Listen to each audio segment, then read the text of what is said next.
Bulan lalu, saya melakukan perjalanan dengan total jarak tempuh sejauh 1.200 km. Angka ini menjadi angka rata-rata total jarak tempuh untuk perjalanan yang saya lakukan di setiap bulannya. Bila diakumulasi dalam satu tahun, saya melakukan perjalanan dengan jarak tempuh hampir sejauh 15.000 km.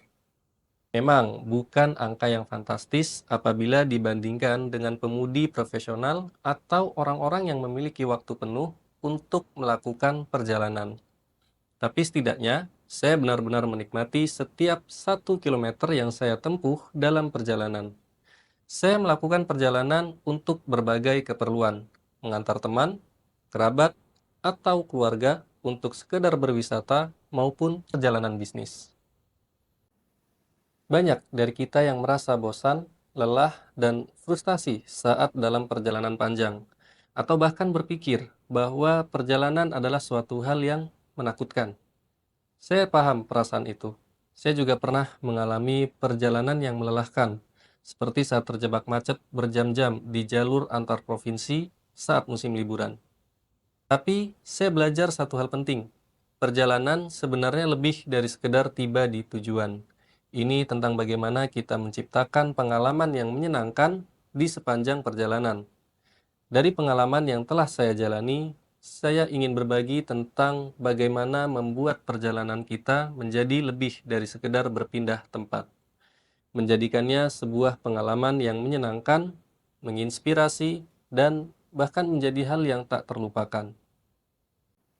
Salah satu kesalahan terbesar kita saat merencanakan perjalanan adalah terlalu fokus pada tujuan akhir.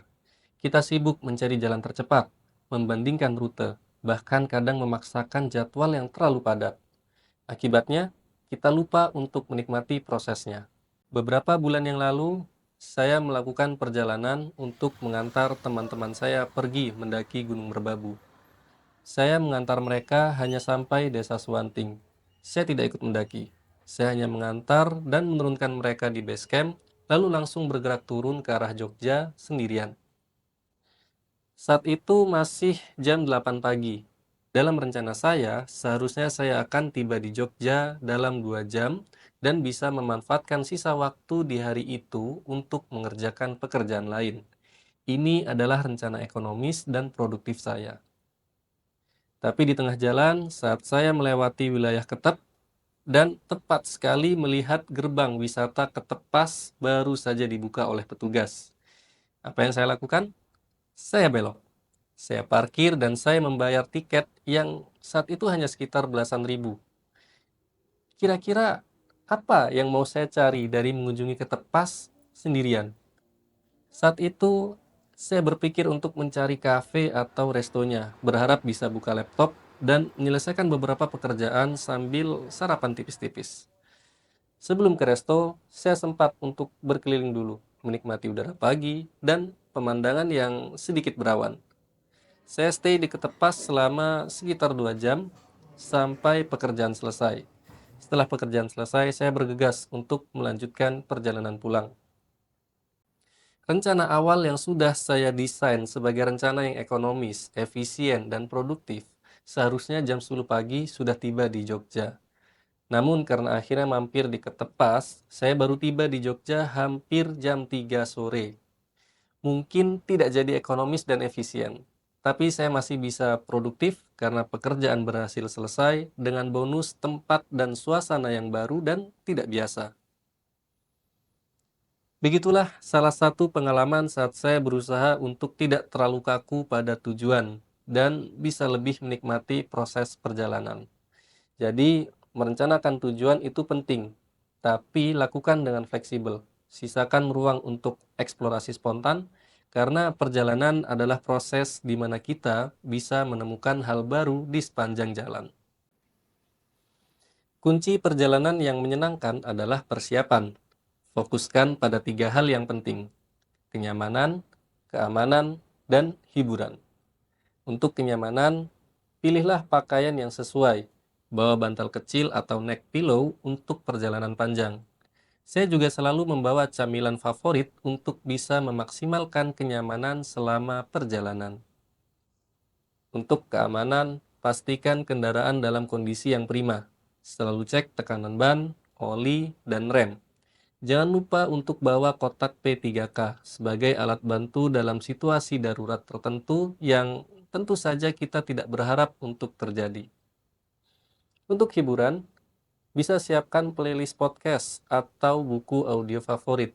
Percaya atau tidak, soundtrack yang tepat bisa mengubah suasana hati selama perjalanan. Unduh playlist mungkin diperlukan bila rute perjalanan dirasa tidak punya stabilitas koneksi internet yang cukup baik. Hal yang paling saya nikmati dalam perjalanan adalah menemukan hal-hal yang kecil dan unik. Misalnya, mencoba makanan khas daerah yang saya lewati, berhenti untuk sekedar berfoto di tempat dengan pemandangan yang indah, atau bahkan sekedar mencoba rute-rute baru melalui jalan yang tidak biasa. Hal-hal kecil seperti ini yang membuat perjalanan jadi lebih berarti dan lebih punya banyak cerita. Jadi, coba eksplorasi jalan alternatif, cari makanan khas daerah yang dilewati, atau berhenti untuk sekedar menikmati pemandangan. Pahamilah bahwa setiap jalan memiliki cerita dan kita adalah penjelajahnya. Kalau bepergian dengan teman atau keluarga, ingatlah bahwa mereka adalah bagian penting dari perjalanan. Kadang kita terlalu sibuk dengan diri sendiri dan lupa bahwa momen perjalanan juga tentang membangun hubungan. Ciptakan momen kebersamaan dengan saling bercerita, bermain permainan ringan, atau hanya bercanda dan tertawa bersama.